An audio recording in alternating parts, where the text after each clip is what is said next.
Assalamu alaikum деп барыңыздар менен амандашып алайын дагы. Андан соң көрсөтүүнү токтогон жерден улайын туугандар. Ошентип Канкей энебиз менен Чыйырды апабыз Семетейди бооруна басып, таластан качып, Гүлтокойго жетип, Гүлтокойдон өлдүм талдым дегенде катуу жүрүп олтуруп Чоңакчый деген жерге кирип барышты дейт.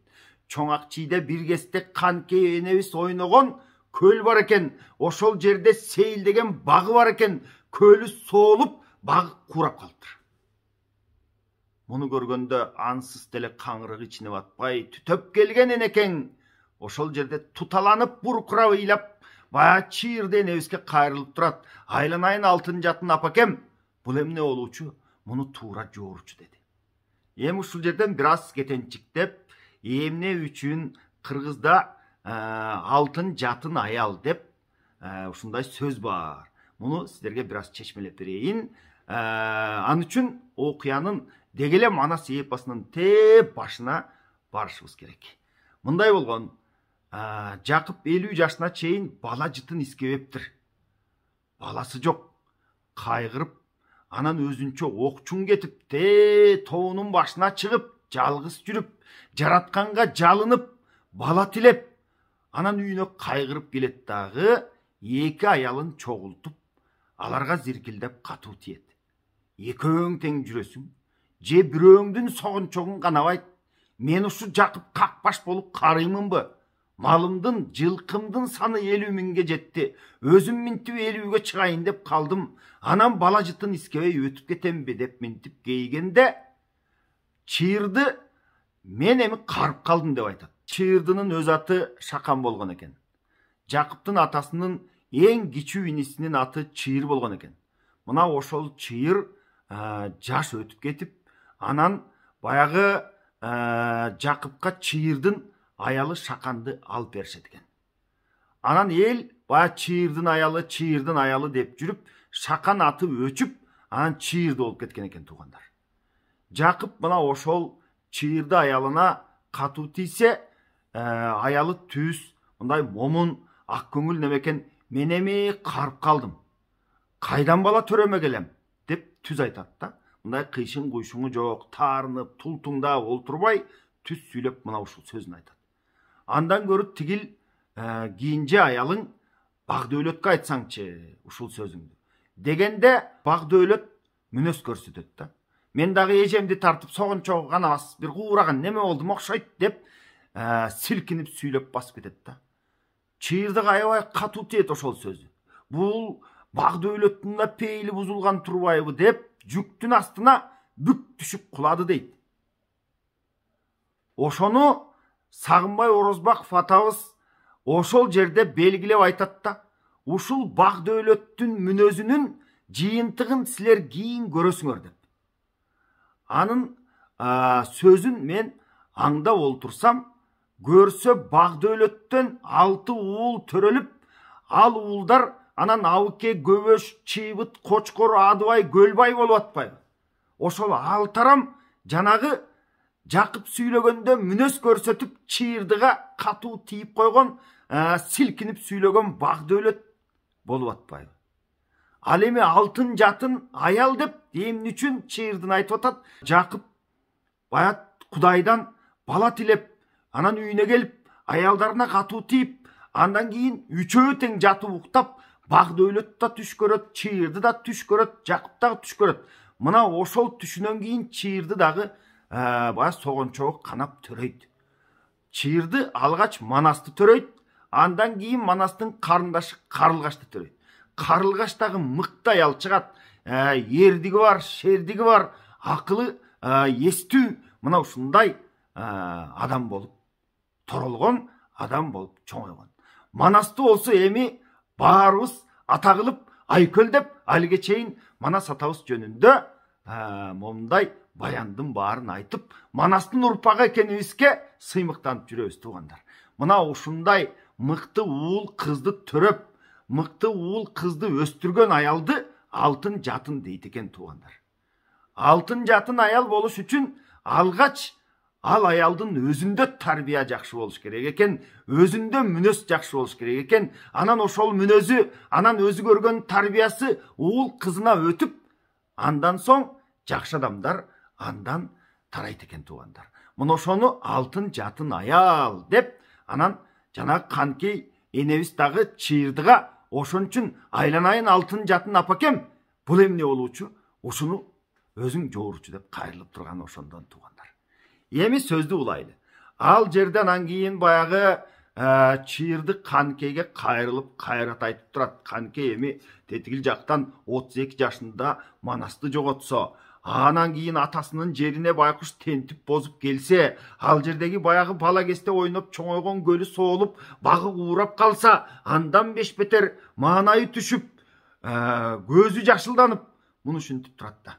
Ошондо минтип айтып жатат: ыйлабагын Каныкей, сыктабагын кулунум, сынбасты уста жасабайт, өлбөстү Кудай жаратпайт. Өксүгөн менен айла жок, өкүрсөң өлгөн табылбайт, өкүнгөн менен пайда жок. Түгөнбөгөн дүйнөдөн түркүн эл өткөн, түбү толбос бул жерден түрдүү шер өткөн. Карасаң толгон алып өткөн, о Каныкей баш көтөр, көлчүгүң соолуп калганы, көк жалың манас өлгөнү, айлана куурап калганы, кордук салып өзүңө арамдарым алды бөлгөнү. О Каныкей кулунум, чынарың куурап калганы, тайган иттей желгениң, азапты тартып Каныкей таластан тентип келгениң, сарайың кулап калганы, заманың кетип башыңдан, арамдар эмчек жарганы, көрбөйсүңбү Каныкей, опосуздун жалганы, беренден калган семетей, белеке белге таңалык, бейпайлык кылбай баш көтөр, белгилүү жерге баралык.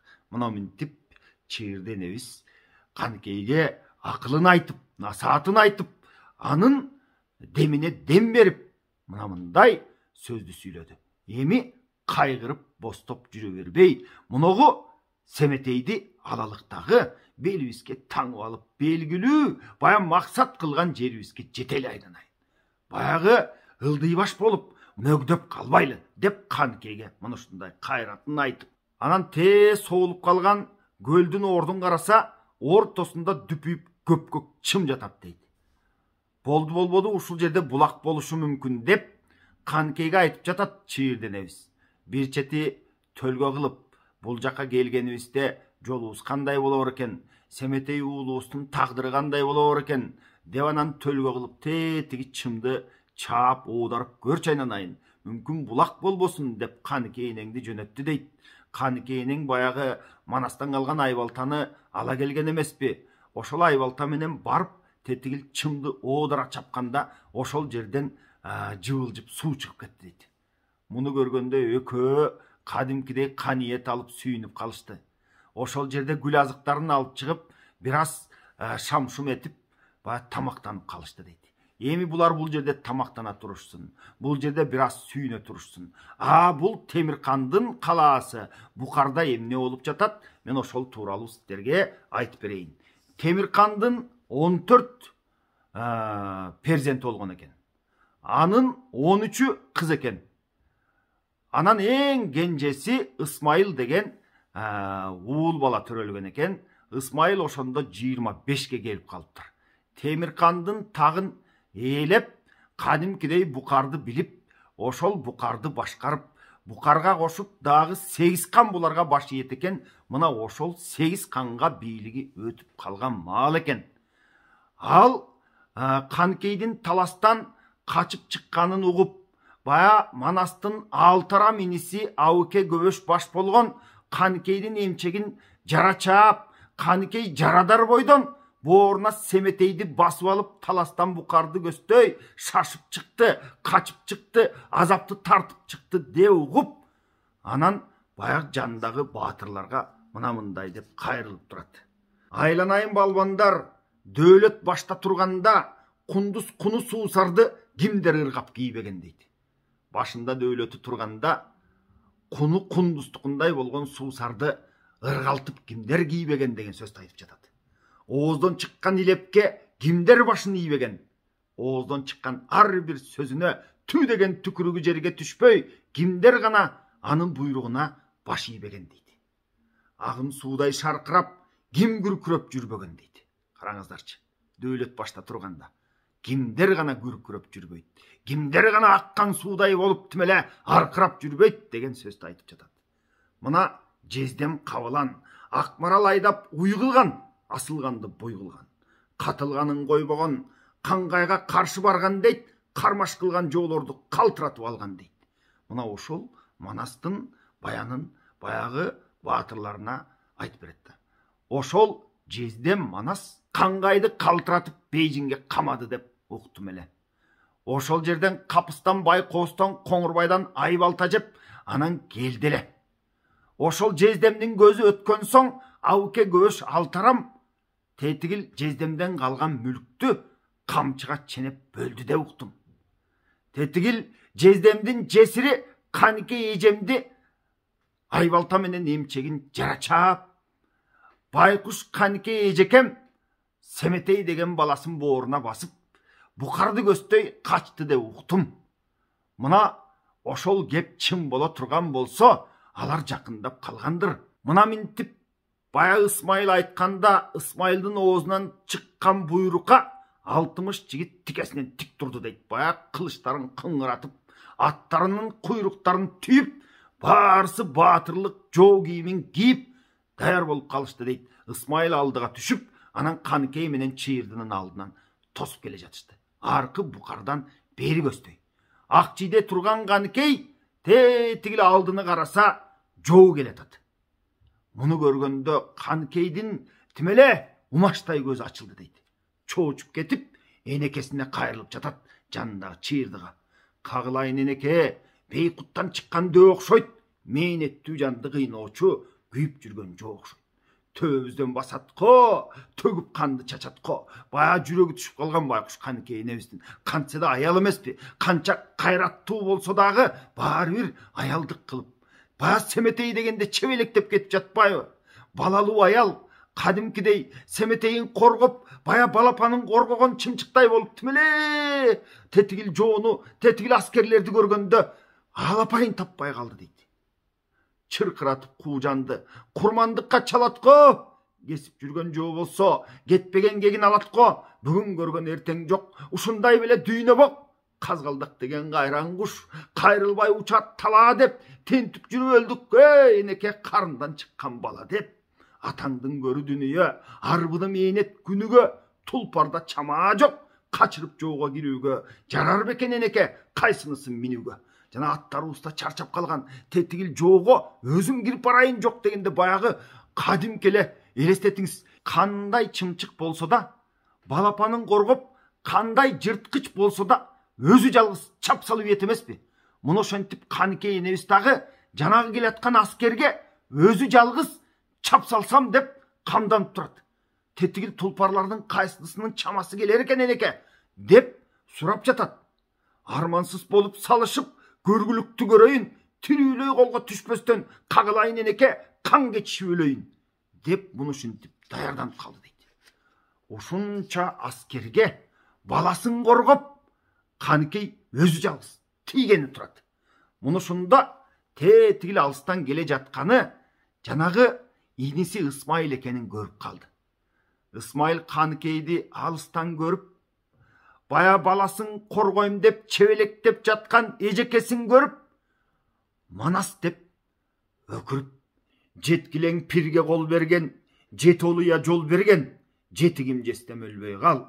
Жеринен азып букарга, желдей учуу ушинтип, бул жерген эжекем келбей кал. Атпайдын муңун көксөгөн, алышкан жоону тепсеген, көзүндөгү кайраты көк жалын болуп өтпөгөн, айланайын таянчым, арыстан жестем өлбөй кал. Таалайынан айрылып, тамтаңдап тентип букарга, таалайсыз эжем келбей кал. Муңкантып таштап энеңди, азапка салып эжемди, буюк туруп балаңды, мусапыр кылып карганда, акылман бакай абаңды, бууданым жестем өлбөй кал. Буурулуп басып букарга, бууданымдын бүлөсү, букарга тентип келбей кал. Алсыратып элиңди, артка таштап жериңди, ай көлүм жестем өлбөй кал. Деп ошентип бая Каникей эжекеси менен кучакташып көрүшүп, арман азиретин бөлүшүп, муну ушинтип жолугушту. Анан баягы жоо экен десе иниси Ысмайыл экен. момунту өкүрүп түшкөндө эжекеңдин жашы онтала эркип байкуш жеңең ичинде арманын төгүп бугун айтып Ысмайыл менен учурашып көрүштү.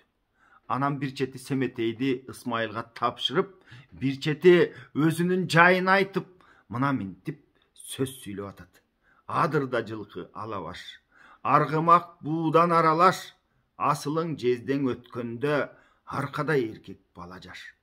Тоодогу жылкы тогузсан, тобурчак күлүк мээси жок, тоо толгон дүйнө таланды, иним кайтарып алар ээси жок.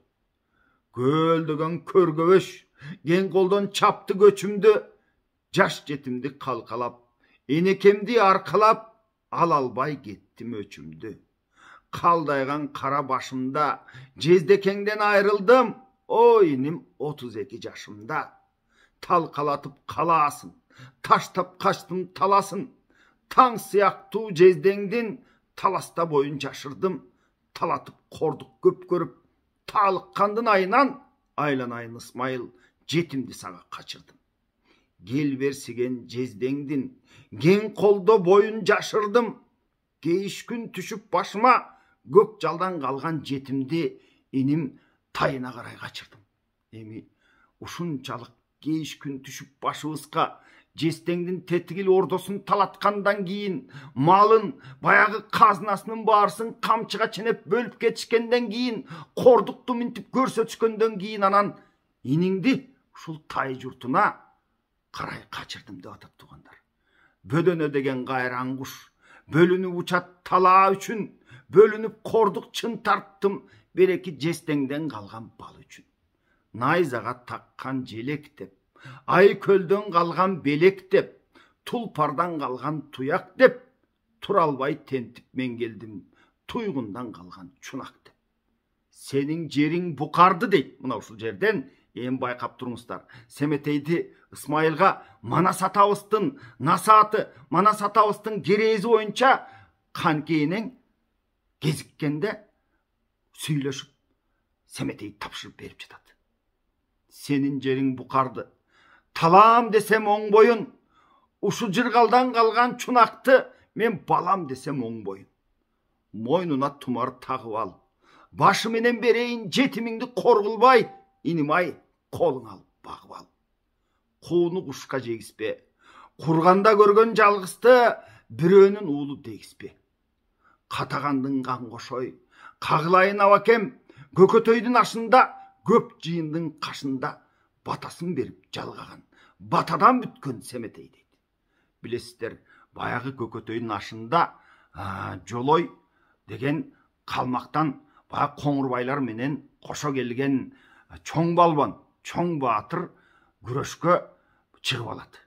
Ага Кошой абаң Манасты келип айтат. Эй, жолойго чыга турган бирөө жарымың барбы? Мен картайып калдым дегенде Манас өзү айтат. Ат үстүндө шок элем мен жөө күрөшкө жок элем аба дейт. Далай балдарды кыдырып чыгат. Далай эрлердин баарысына барып, аягында жолойго чыга турган эч ким жок калганда өзү чыкмак болот. Ошондо 80ди жапырып койгон Кошой абаң. Ошондо Кошой абаң күрөшкө чыгайын деп кийип чыкканга кандагай таппайт. Кандагай дегенди билесиздер, териден тигилген кайыш шым туугандар. Мына ошол бирөөнүкүн кийейин десе Кошой абаңдын баягы согончогунан өтпөйт. Бирөөнүкүн кийейин десе санынан өйдө батпайт. Муну ушинтип, анан кандагай таппай турганда Манас Канкейге ишарат кылып, Канкей жап-жаңы жаңы эле бүтөргөн кандагайды Манаска деп атайын тиккен экен. Муну ошону алып келип Кошой абаңдын алдына жая берет. Баягы Кошой абаң кандагайды кийейин дегенде согончогу батпай калды дейт. Эй, муну ким тиккен? Деп Кошой абаң катуу зиркилдеп сала берерде, Манас ушунчалык түрү бузулуп Канкейди карады дейт. Канкейдин эгер ушул кандагай Кошой абаңа батпай кала турган болсо, ошо жерде бир айласын таап болбосо салынды кылып карабай коймокта. Ошондо Канкейинен келип туруп, атайын 40 кыска тиштетип, баягы кандагайга атайын бир жашыруун тигиш салып бекиткен экен. Ошол тигишти жазып жиберсе кандагай кадимкидей дагы чоңоюп, дагы сонун болуп көркүнө келип калды дейт. Баягы сөгүлүп тигишинен, анан түзөлгөндө Кошой абаңга бопбош болуп бат дейт. ошондо Кошоябаң Каныкейге ушундай бир чын дилинен батасын берип бала тилеп берген. Мына ошол Кошоябаңдын батасынан бүткөн Семетей деп атат. Кадиктүү аккан булагым, канымдан калган чунагым, көрөргө канча күнүм бар, ушундан башка кимим бар деп Исмайылга айтып атат. Оозумду ачып өпкөнүм, көзүмдү ачып көргөнүм, Айкөлдүн жалгыз баласы каалап берген мен кандай, жездемден келген белектеп, жалдыратпай жалгызды каалап алсаң сен кандай деп Исмайылга Каныкей кылып берди ырымын, ит аягын кечирип, кыркып берди чыбыгын. Темир кандын Исмайыл саадак огун кармалап, кылычтын мизин жалмалап, антын кылып алды эми, эжеси берген жетимди бала кылып алдым дейт. Бул антташты. Илгери антташканда мынтип огун кармап, кылычтын мизин жалап, муну ушинтип антташып анан кийин Исмайылга бая баланы берди. Эми калган уландысын сиздерге кийинки көрсөтүүдө айтып берем туугандар. Ага чейин баарыңыздар аман болуңуздар. Урматтуу көрөрман, ушул сиз көрүп жаткан ар бир көрсөтүү биздин бабаларыбыз жөнүндө улуу баянды калкыбызга жайылтып, айрыкча кийинки муунга айтып жеткирип берсек деген биздин аракетибиз.